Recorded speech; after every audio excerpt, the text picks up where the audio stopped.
Okay, let's give it a go with Kevin Sorbo here. I got a list of questions right here about before the wrath. I know that Brent's going to be, he's done his already. I've been a little delinquent on mine. I apologize for that. I've been a little bit crazy, a little bit busy. I'm going to put on my amazing glasses and get right to it here. We'll get right away. What are the biggest takeaways for you after seeing Before the Wrath? The biggest takeaways is just the education of it all, just the correlation between the wedding and the second coming of Christ. I'll be honest, I'd never even heard about that before. This was a huge revelation for me, pun on revelation. And I was actually quite amazed and quite pleased to have this sort of correlation, the father not knowing when he was going to say, okay, it's time for you to get married now, son. And like us, we don't know when the second coming's happened. We don't know. I mean, the Bible says he'll come like a thief in the night. So why worry about it? Just try to live a good life, and that'll take care of itself. You know what I mean? So I don't know. It was just fun. I found it incredibly educational to hear all these different scholars and people talk about it. I thought that was pretty amazing in itself. Did this change your views on the rapture? What the Bible says about the rapture? Didn't change my views really.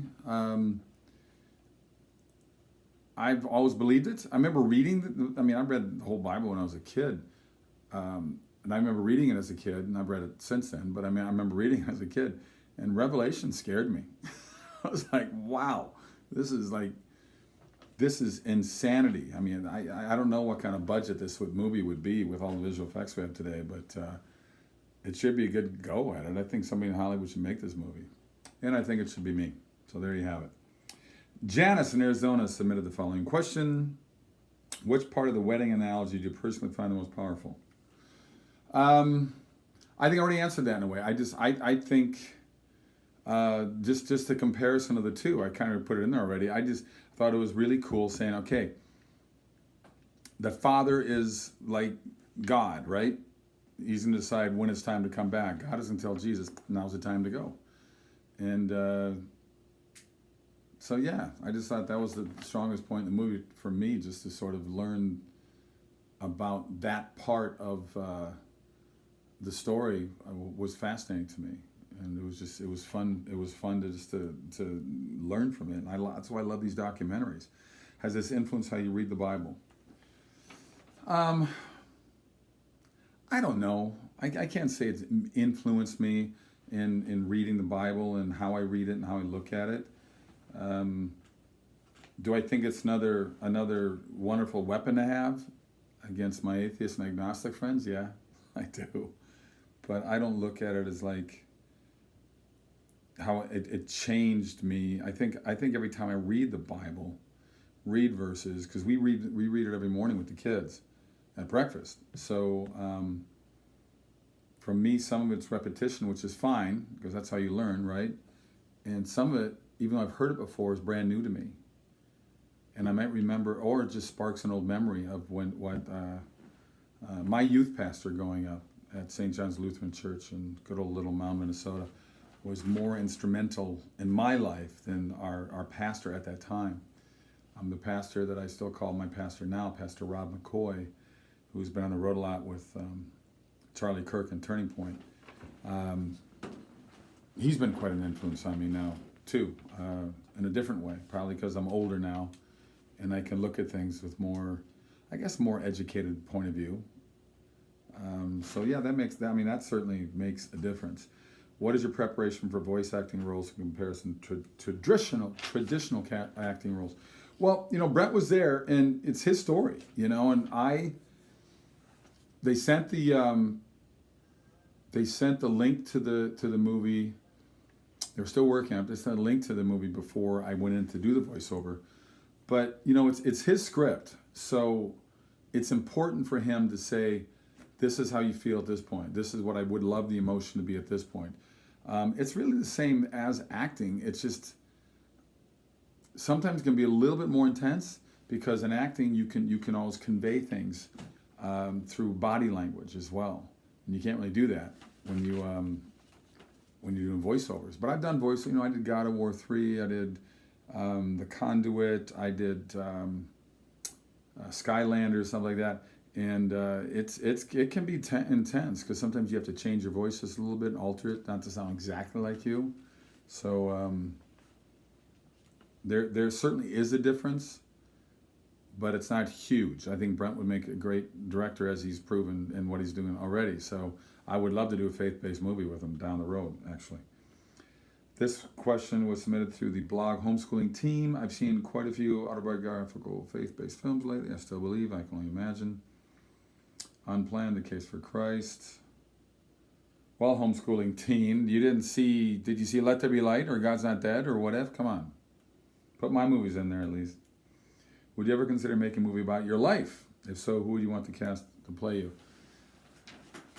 I don't know if it'd be a major motion picture. That'd probably be a good Hallmark movie from what I went through on the set of Hercules season 5 when I had an aneurysm open up in my left shoulder and sent 100 clots into my arms, but sent a series of clots into my brain. It took me 3 years to recover from those strokes. And I wrote a book about it called True Strength. My journey from Hercules to mere mortal and how nearly dying saved my life. And who would I cast? I don't know. That's I have no idea. Who's in their 30s now? That's a big hot actor. That's who you'd have to find. Because I'm not in my 30s anymore. I used to be. Which movie did you enjoy acting in the most and why? Which movie? Well, if it wasn't for Hercules, Hercules started as 5 2-hour movies. But if it wasn't for the success of that show, I wouldn't have the success that has followed all these years. But I gotta say, What If? I think is a better movie than God's Not Dead. That's my 2 cents. Same writers, same company, Pureflix. Just not a great job of promoting it. It's a much better movie to me. And it's 10 years old now, but it plays, or 9 years old. It plays just as well today as it did 9 years ago. And I really think that Pureflix should put it back out there, especially with what's going on right now with this pandemic. I think they should throw it back out there because theaters are starving for good product, and it's a good movie. I think they should do that. So, where am I going? Michelle in Tennessee says, what is the best advice you ever received from someone? Came from my good friend Mark. I've known since I was 2 years old. We played football and basketball together, baseball, everything. Still good friends to this day. When I left, I had a double major, marketing and advertising. I had a minor in drama in college. And when I left, I'll say I market and advertise myself. That's what you have to do as an actor. He said, Sorbs, remember it's called show business, not show. And I always remember that, to treat it like a business. And it's a business with a lot of rejection. So that was, I did treat it like a business. I really pursued it hard. And I didn't give up with all the rejection because there's a lot, trust me. God has blessed our country in many ways, but with the shift in culture and move of God in the public square, do you think his hand will move off our country, or do you see a revival? God's shaking the church to do its job as salt and light to the nation will. We have to. I mean, you see what's going on now, especially now, with all the violence and all the looting and all the destruction of public and private property and people killing each other, hitting each other with baseball bats and weapons. I mean, this is insanity what's going on in our countries right now. We did remove God. We removed God back in 1964. We took the Bible out of the schools, and yet we give Bibles to prisoners. Go figure that one out. Does that make any sense to anybody? Do you honestly think those people that are looting and rioting and attacking people and destroying people's lives and killing people, do you think if they had any biblical principles in their lives at all, would they be doing what they're doing? Of course they wouldn't be. Pastors need to go back to being pastors. They cannot be afraid of offending their congregation. I remind pastors all the time, you work for God, you do not work for government.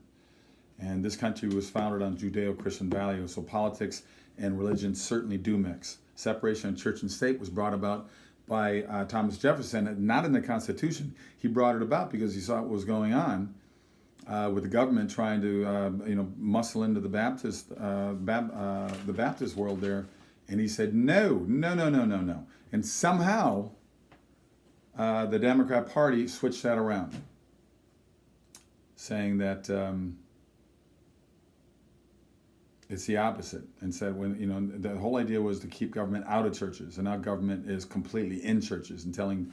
In some cases, telling pastors what they can and cannot say. We've lost freedom of speech in this country, and we got to fight to get that back, because it's absolutely insane what we're doing. Communism and socialism and Marxism have never worked. Nobody's taking boats from Key West to Cuba. They want to come here. There's a reason for that. So think about that for a while. I went off on this tangent. No, I didn't.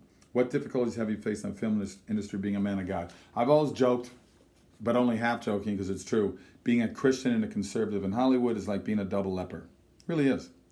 I got tired of the hypocrisy. I got tired of the, just everything. I started speaking up a little bit more. It's not that I hid from it at all, but I started challenging people more. And I got a kickback right away. My wife, Sam, she told me, she goes, they're going to kick you out of Hollywood. And they did. My manager and agent said, bye, we can't hire you anymore.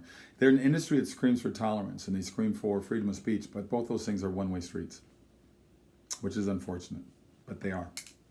And thank God for independent movies. But here's the deal: you out there have to support these. Movies. Oh, I don't want to lose my battery.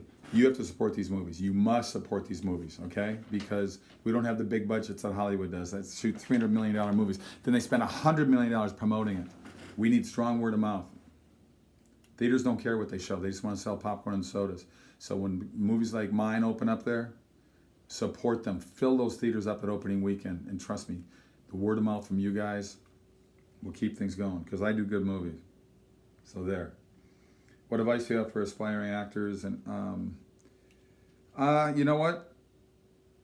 Where should they begin? Just begin with take acting classes. Get in the theater. Just get involved. Don't be afraid of, you're going to say no to parts you don't want to do, and that's fine.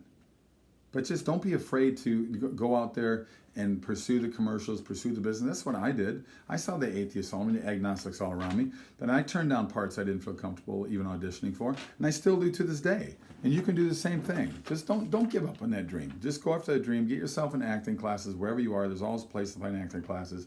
Do commercials. That's an easy way to break into it. Not easy, but it's still a quicker way to break into it. You need that all-important Screen Actors Guild card. So just do it. Don't stop. What do you enjoy what do you do? What do you enjoy doing when you're not acting? Golf. I work out still every day. My knees are shot. I ran 3 miles every single day for probably 35 years. After every workout, I would go out and run on asphalt and concrete like an idiot. So I've destroyed my knees. I've had 4 surgeries and 1 and 5 on the other, all meniscus tears. So now I do a lot of biking, but I still work out. I love doing that, but I'm an avid golfer. My dad introduced me to that game. I was a football, basketball, baseball guy, but I love to golf. I still golf like crazy to this day. What was your favorite subject in school and why? I loved history. I just like the history of the world. We're erasing history now, but I loved history. I found history very fascinating. I was pretty good at math and biology as well, but I don't know. And geography as well. I love maps. We always got the National Geographic, and they always gave you the big fold-out map. I would just study, and said I want to travel, and boy, have I traveled. I've been very lucky, knock on wood. Is there a Hercules sequel planned? So who will take your role? I'm sure they'll redo Hercules somewhere, somehow, but it won't be me. They can age me up and make me play Zeus, which I would love to do. I think that'd be a blast, but I'm too old to play the role now. I can't even begin. I wouldn't be able to do half the fights that I used to do, just because that's life. But I can stay young. This question was submitted through the blog Homeschooling Teen, another homeschooling teen. I loved your cameo in Key and Peele's White Zombie skit. How'd you get involved in that? I know the Key and Peele guys. I guest starred years ago on Mad TV, and they were part of Mad TV, and we always remained friends.